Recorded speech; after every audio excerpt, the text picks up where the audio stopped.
Good afternoon, everybody. PC Outcast here, back with more of the Ambition. Great Ambition, Minuet and Power. Quick recap of what happened at the party in the last episode. We basically picked up some cheap crown gossip, which apparently we can use to our advantage at some point. We got a little bit of credibility, even though we lost a lot of it in that shakedown that we got from the hostess. We lost some favor with Elizabeth. It's not listed here, but I think we also lost some favor with LeBron, the painter, and we gained a ton with Honorad. So there you go. That is where we're at the moment. Chapter 1, Establishing Oneself. The 23rd of Mars, Marzipan. You awaken the next morning in a bed that still feels unfamiliar. In the process of waking up, you start to recall the last night's humiliations and wish that they were merely the product of your fitful dreams. Unable to go back to sleep, you spend some time tossing and turning in bed before finally sitting up. Nothing is going to make last night go away. The only option is deciding what to do next. You feel exhausted, not physically, but in your very soul. Like your fate in Paris has already been decided, and that to remain here would be pointless. It would just be the humiliations of last night over and over again. However, stronger than that exhaustion is the simmering rage that you feel at the outrageousness of your circumstances, at the injustice of your treatment, and the thought of going back to your tiny village after finally making it here to Paris. Nope, you must not go back. You cannot go back. Not while a single candle of your ambition still burns. Good old Camille. Camille pops into your room. Already dressed and ready for the day. Bonjour, madame! She beams. It looked like you had quite an active night. Is there anything I can get you? Smother me with a pillow. Yes. I'm not sure. Do you know how to make murder look like an accident? Unfortunately, madame, the only things I've killed are rats, fish, chickens, and one porcupine. We won't talk about that. Those didn't look very accidental either. I don't know. I don't think I'll be able to help with a murder. Well, I'm glad that she's just like, I don't really have any experience with that. I don't have a problem with you committing murder. Yeah. And now, if you wanted me to clean up after a murder, that I can do. Camille is a true friend. Friends help you move. Best friends help you move bodies. Still, I can't let you start your morning without something to drink. It wouldn't be healthy. What can I get you, madame? Scotch. Yeah, we're going straight for it. I'll have some wine. Numbing the memory of last night might make me a little less anxious. Not that I would ever feel anxiety, but like that's what everybody else feels when they see my beauty. A few minutes later, Camille returns with a decanter of red wine and the least chipped wine glass in the house. What is that? Parvu? I have no idea. Parvu, madame, she pronounces before serving you. Sorry to my French-speaking audience. You drink the wine slowly. That sounded like a major gulp. Taking in the aroma between sips, Armand was always the sort to keep a few particularly nice bottles on hand to impress important guests.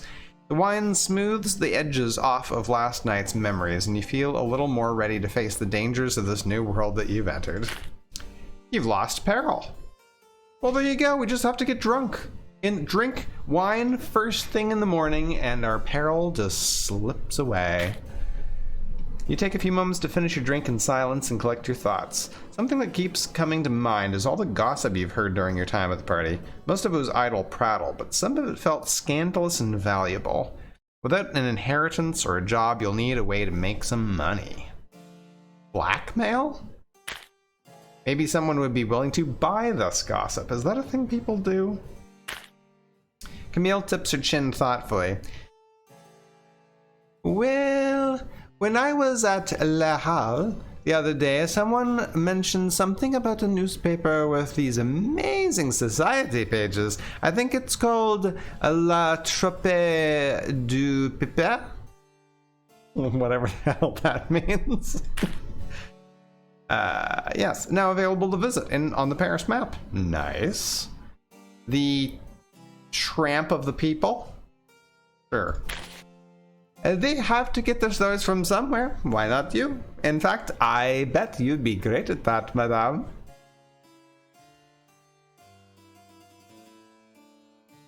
I've gone from Baroness to be to Gossip Monger. You know what? Oh my god, I've gone from Baroness to be to Gossip Monger. This is great. Just great. With that, your day begins. Yeah. All right. And apparently we have nothing to do. Now this should have, yeah, it's lost some novelty. Okay, so we're gonna have to manage our money, which is for some reason pounds and not francs, as has been pointed out. All right, so Honorad Gazelle. I'm not convinced that that's her last name. Contravening society's norms, the widowed Honorad has been in mourning for over 2 years. Her vast fortune, secretive tendencies, and the rumors surrounding her romantic predilections have made her a subject of suspicion among Paris's high society. Now, this didn't change. I thought we got some... We improved towards the military a bit. Maybe not. We could have. Maybe that, yeah. Maybe there was a thing that we could have got at the party we didn't.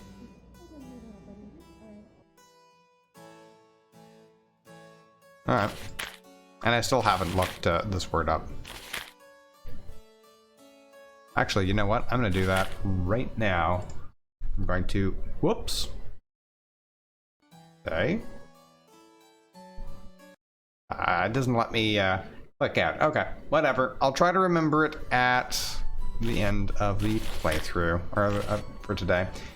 Okay, so cheap crown gossip. It's worth 30. We're just gonna say it's francs, even though it has a pound sign. Is there a good reason why this is pounds and not francs? But let's for now let's say it's francs. So it's worth 30. It'll probably decrease in value over time, right? It's fresh. It's 1 day old. Queen's recently been bedecked in spectacular new diamond necklace. Okay. Explore Paris. Okay, so we can go back to Le Petit Mogul, or we can go to La Trempe du Pipil. Let's go here. A popular, if unscrupulous newspaper. Spend the day here to sell gossip, manipulate public opinion, and update your knowledge of political factions. Okay, cool. Definitely do that. You walk through the city following Camille's directions. Eventually you find yourself treading through narrower and narrower streets. The alley is packed with refuse, and the occasional vagrant napping in the shade feel almost oppressive in their closeness. Suddenly the alleys open up into a wider street near a square. You can hear the splashing of a fountain nearby. You finally find the sign for La Trappe du Pipet. The this playthrough is going to be great. The paint appears to be fresh, but the office seems awfully small. Well, we can help them to rise to greatness, just like us. The door is locked, so you've got to knock. Nobody answers. Looking around, you find a hastily written note lodged on the doorframe. It reads, "Office temporarily closed. Engaging in emergency fundraising efforts. We apologize for the inconvenience. Management. Fear not the setback. The light of journalism shall never fade." It's at that moment you realize the splashing in the fountain is getting louder, accompanied by some of the most inventive profanity you've ever heard. Against your better judgment, you decide to investigate. Aha! A reedy voice shouts triumphantly. You come upon a man in grubby finery, up to his knees in the fountain. His shoes have carefully been placed at the water's edge.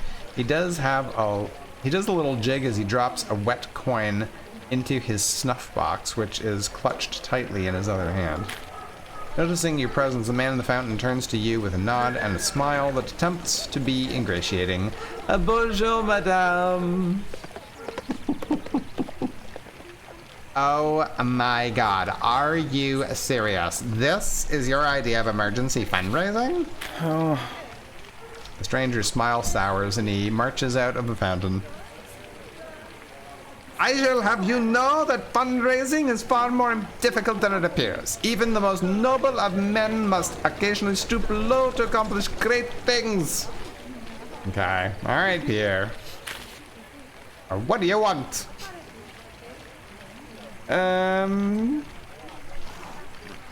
you buying gossip by any chance? I suppose you could say that, yes. Our social pages are our most popular section, and we're always looking for new material. Keep it believable. I'm not wasting my money on fabrications. Maintaining his look of indignity, he glances into his dripping wet snuff box. Is he saying you take coins? You take coins, right? I'll take coins. As long as they're gold. Okay. That. Fresh. Relevant. Oh, okay. So it starts fresh, goes to relevant, becomes old. Effect. Increase or decrease the power of the crown by a small amount. Okay. Peddle influence. Sell gossip. Peddle influence. Are you sure, madame? This cheap crown gossip for free? Merci beaucoup, madame. How would you like me to present this to my loyal readers? If you do this, there should be no chance of the public finding out. Okay, no chance, because I'm not selling it. But I can increase or decrease the power of the crown. Okay, that's cool. I'm gonna sell it though, right now. Are you sure? Are you sure you'd like to sell this cheap crown gossip for 30 francs? If you do this, there should be no chance of the public finding out. Oh, apparently there's no chance either way. Okay. We have sold it. Awesome. Got a bit of coinage.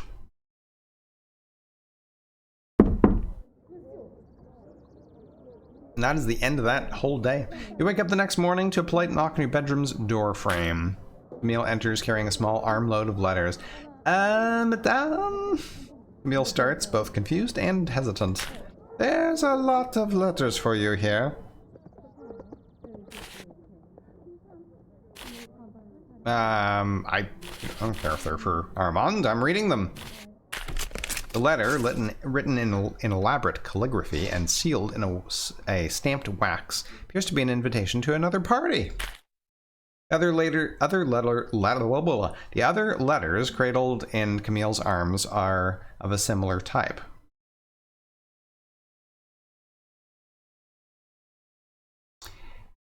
Just great. More chances to be humiliated by someone I don't even know. This place sucks. Well, yes, madame, these could go badly, Camille admits.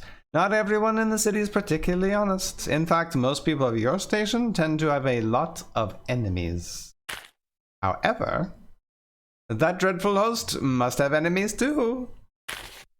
All these invitations must come from people who hate that vile person as much as we do. Yes, wait. We?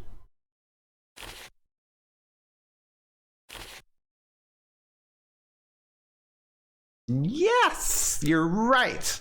Wait, we? Huh. Madame, you're the mistress of this house, Camille states matter-of-factly. I cannot allow any insult against your honor to go unchallenged. I know that you hate them, so I hate them as well. In fact, I have already sworn to never speak their name again. But I'm getting off topic, madame. I think that these invitations are your chance to meet good people in the city who don't hate you. Or Monsieur Armand. Okay, you've received many party invitations. You can now receive party invitations from all over Paris. In fact, I'm sure that anyone who really judges you fairly is going to love you. Okay. Well, merci. Merci, Camille.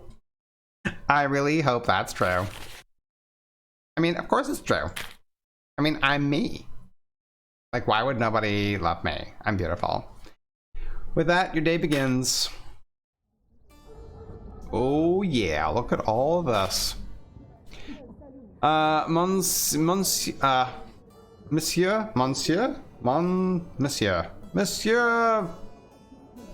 Marriott requests the attendance of Madame Yvette Pico to his choir recital on the 26th of Mars.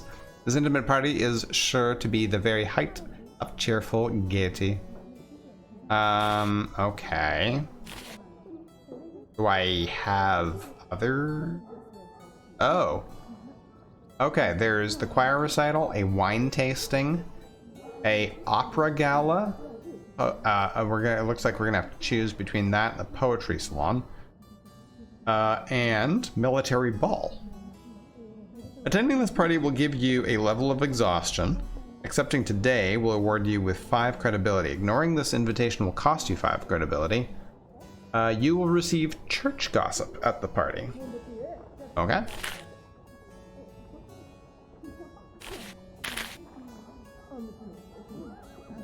This is the wine tasting. Yes, that's 3 days later. I guess we're gonna have to manage this a bit, although it's 3 days. I think we'd be able to rest up a little bit in between. More credibility. We'll lose credibility. I'll receive bourgeois or whatever. Gossip at that party. I mean, I'm just gonna go ahead and accept, I guess. Now we have a choice between the opera gala and the poetry salon. It doesn't really give a lot. We can get crown gossip, revolution gossip. I guess we need to decide who we're siding with, right? I mean, since we're a stuck-up whatever, we should probably side with the crown. That'll probably end up with us losing our heads, but I will accept that one. And finally, the military ball. Yeah, let's get in good with the military too. Except, but there's at least a little bit of time in between them, so we're probably gonna have to get another dress at some point. Yeah, unfortunately, we don't actually have an outfit that the crown likes. She's bringing more wine. Yeah, the provincial outfit is just kind of, it's kind of like nobody cares about except for the military. This one, unfortunately, the crown doesn't like. Revolution and bourgeois do. Bourgeois, whatever, and the military like it, but the church and the crown do not. Oh my.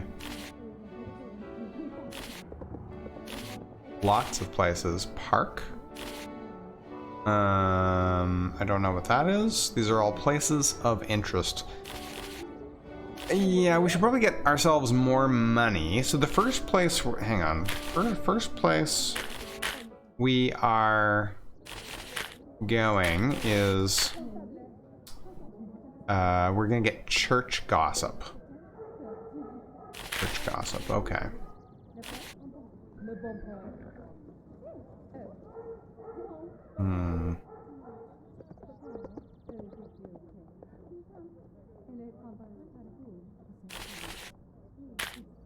And this one is crown gossip. So by the time we get, yeah, we can kind of, we can probably wear the, I think we'll wear the provincial outfit to this, and then we'll wear the other one to this, because we don't want to wear it 2 days in a row. And then hopefully we'll have enough money to buy something that the crown likes before we get over here. Hopefully. In the meantime, I probably should have looked at the, gone through the tutorial, because I don't know what any of this stuff is. These are a park, and that's also a garden. And then these are the perils of journalism. I guess these are side quests. Fabric shortage. Perils of journalism. Pierre, your erstwhile employer, works in a field where one makes quite a few enemies. You just didn't expect to catch up with him quite so quickly. Credibility, money, and peril. You can make some money doing that. That can pay a lot of money. Due to a recent fabric shortage, it appears that a certain dressmaker you know might be in need of a favor that requires a little guile.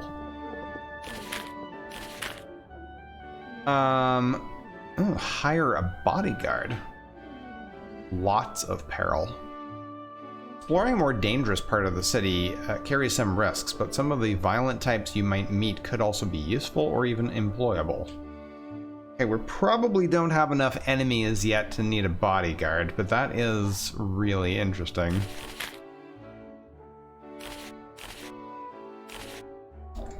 Well, should we do a bit of sneaky and try and make some serious cash? The streets of Paris are more crowded than usual. You find yourself actively contending for space in the streets amongst all the hustle and bustle. Nothing about this day feels particularly special, and you wonder what brought all these people out. You feel a finger tap you on the shoulder.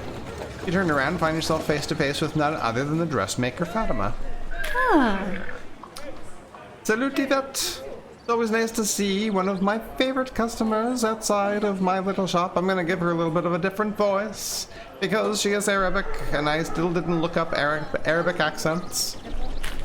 After a pause, she sighs and says, Is it possible for you to do me a favor?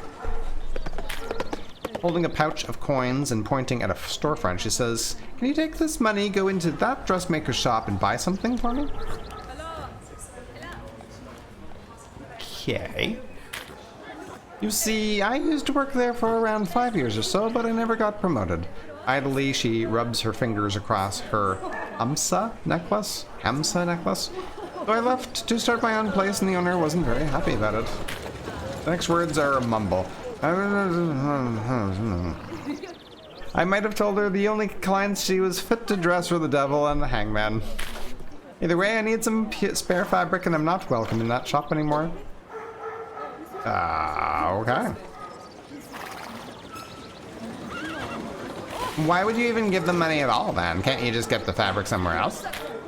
Unfortunately, I can't. My current fabric supplier is out of town, and I know they also shop with him, she says, pointing to the store in question. Trust me, I wouldn't be here if I didn't have to be.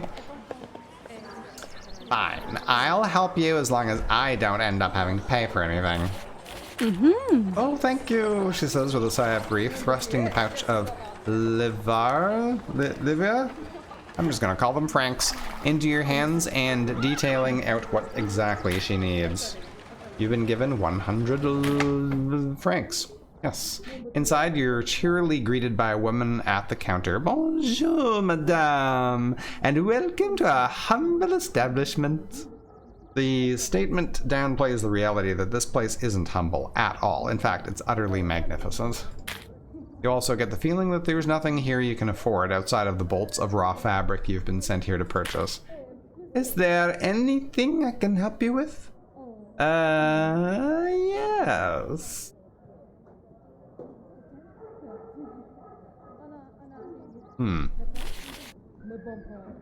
Credibility challenge. Maybe. I don't know. My credibility is not that high. Cost money. Well. Ooh, I don't know. I don't know if my credibility is high enough to do this. Your coworker told me I could acquire spare fabric here quite affordably. Is that true? Huh. You detail Fatima's order to the saleswoman and continue to play up the imaginary discount that you were promised by an equally imaginary co-worker of hers. She really said that? The saleswoman asks, looking behind the counter, looking for some kind of note to that effect.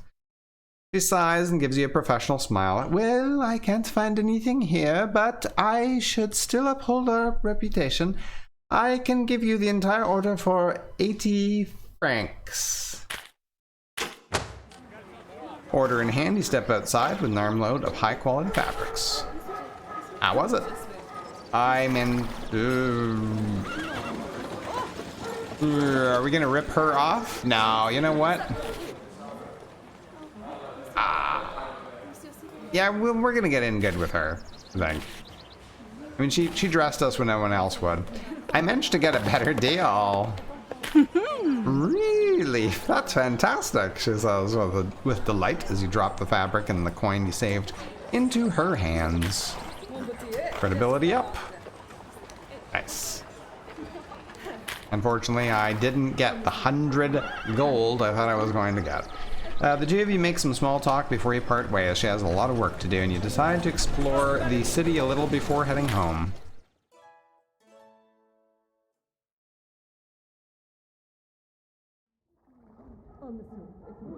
The next morning, you wake up from a long night's rest, feeling pretty much the same as you did last night. Now that you think about it, you've been feeling tired since that terrible party a few days ago. Nights ago. Camille enters the room carrying some breakfast. Bonjour, madame! You look unwell. Well spotted.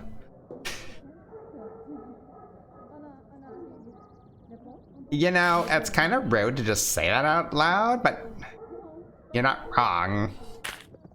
I'm sorry, madame, Camille replies. I'm just worried because this sort of thing used to happen to Monsieur Armand all the time. He would attend all these parties and then forget that sometimes he needed to rest. Armand was always the sort of person who'd burn the candle at both ends. In fact, you were both often guilty of this, which is one of the reasons the two of you got along so well together. The more parties he attended, the more exhausted he was, which made things harder and harder for him. Remember, madame, instead of spending the day outside, you can always rest at home for a day, or recover your strength. To recover your strength, there's nothing wrong with taking a break every now and then. Home is now available. Do you think you'll be staying in tonight, madame?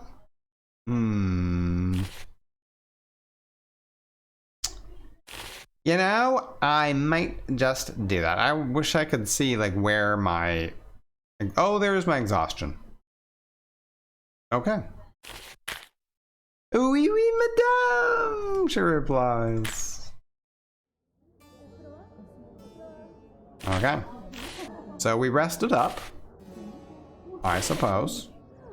Is that tonight? Is that right now? For Paris. Where is home? Oh, now I can't go to those other places. Oh.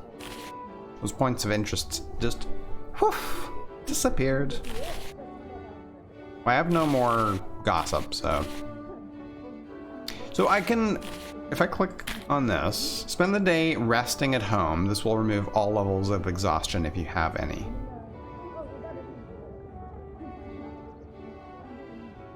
I probably can't do that on the days that I have things to do, like a party to go to, right? So I should probably do that today. Let's go ahead and rest up. You decide to take the day off and spend some time at home resting and recuperating. After spending the day in, taking care of yourself and doing some light reading, you finally feel recharged. The exhaustion that had been affecting you before has passed. You no longer have any levels of exhaustion. With that complete, you turn your focus upon the other matters that demand your attention, like the next day.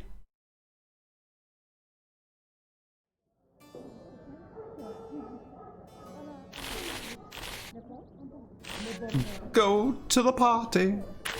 Wardrobe. Do I choose now? Do I put that on now?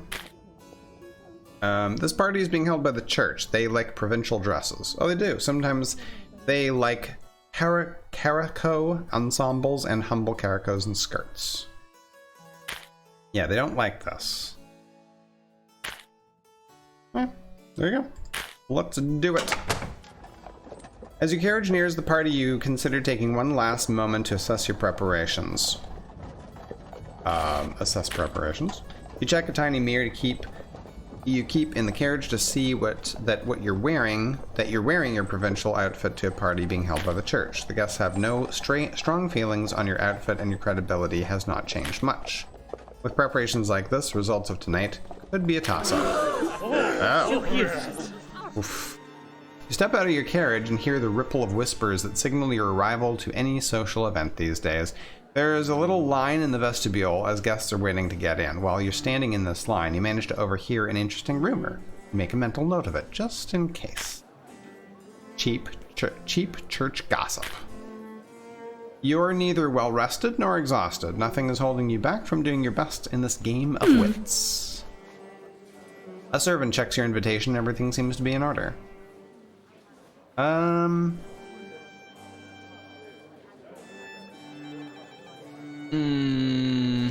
think I'll just nod and head in. Huh. He curtsies to you as you pass her by and enter the party. Now, let the games begin. Alrighty. So, that definitely looks like the guy before. I don't know if these are the same people. We didn't talk to him, right? Oh, now there's these two. Okay, never mind. Okay, this one. Two men have sequestered themselves swords and crosses. Sequestered themselves in a chapel to discuss a set of rumors so dire that they fear to speak them aloud. Really?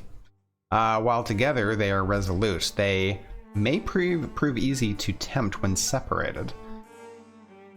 Potential rewards is cheap church gossip, favor with Ludovico, shocking church gossip, outrageous church gossip, cheap military gossip, favor with Alex, shocking military gossip, outrageous military gossip, and peril. Wow. Okay. Now we're moving up, man. Madame Mirror, why is there a woman here who looks so much like you? Interesting. Credibility and peril. Yeah. It does kind of look like us.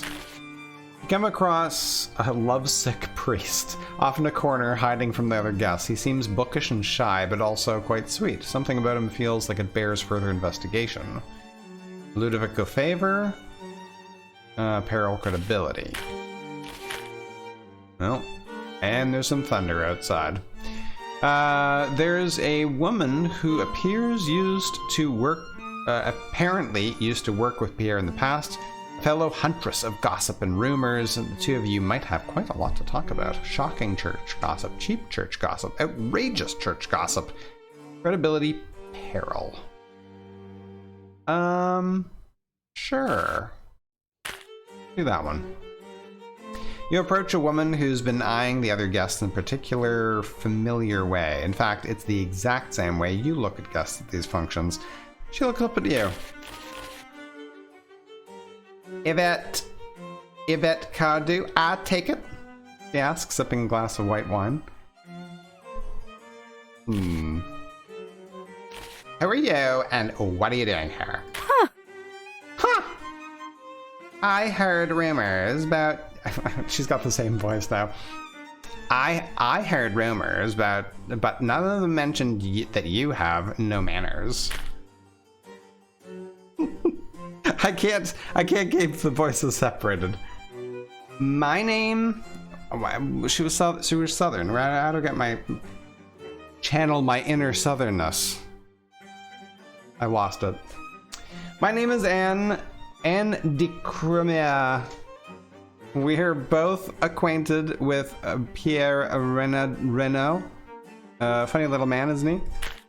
I used to work for him as a rumor monger a long time ago before his boss passed away, and he bequeathed in the newspaper. Of course, since then I've moved on to greener pastures. How's Pierre doing, by the way? Does he... There we go. Does he still gamble like a madman?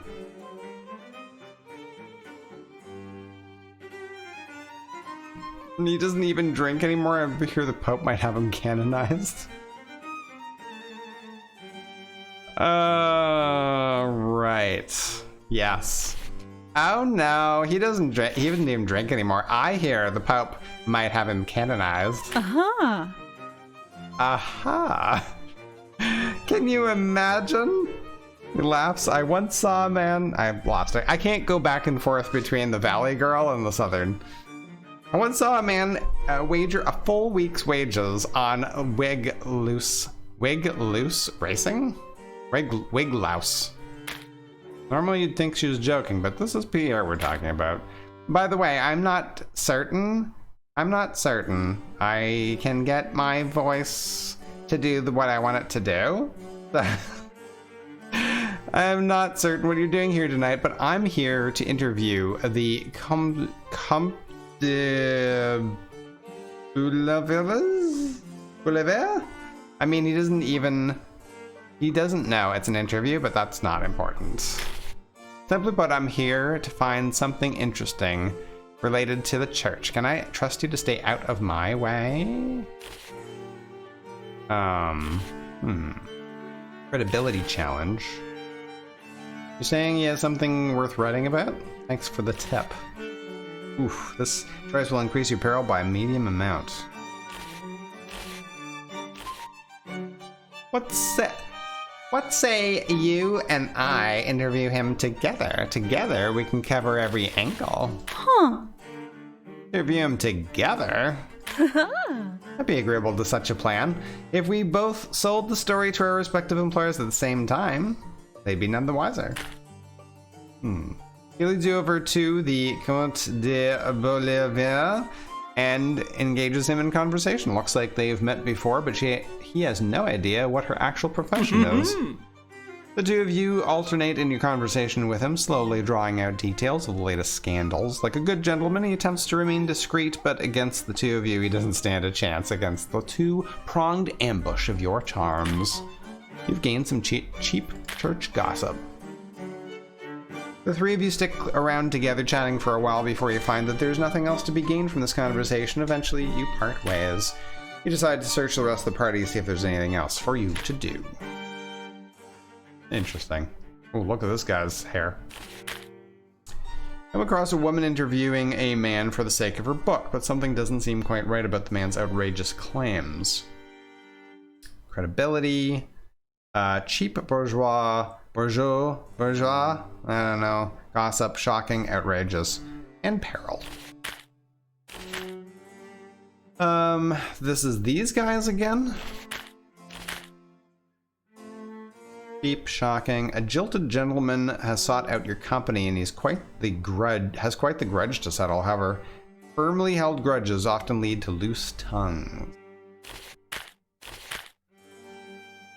You come across a priest off in the corner. That's the lovesick one.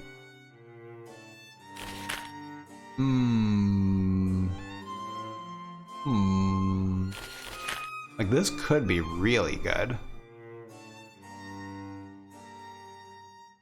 But so could this. It's a score to settle, so. How much peril are we talking on this one? Oh, not much. And there's also a chance of military gossip as well. Let's go ahead with that one. You notice two men sequestered off in to the side in a chapel, speaking in low tones while their eyes glance furtively about. The sight alone is enough to draw you towards it, like a devout pilgrim towards a holy place. Pious man says, "Indeed, I have heard some rather fascinating things amongst the priests that I know. But even now I fear that the wrong person might overhear it." Young veteran. We are two of a kind then. Some of my friends have remained in the military and they have a lot to say about the sorry state of affairs there. I can barely keep such things to myself, but the risks are too great.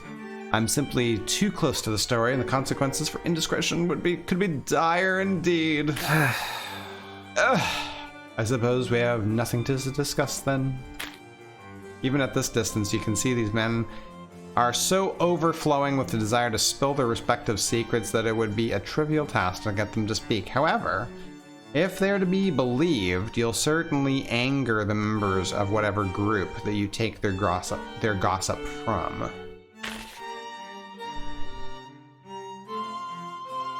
They're starting to walk away from each other. Who should you follow?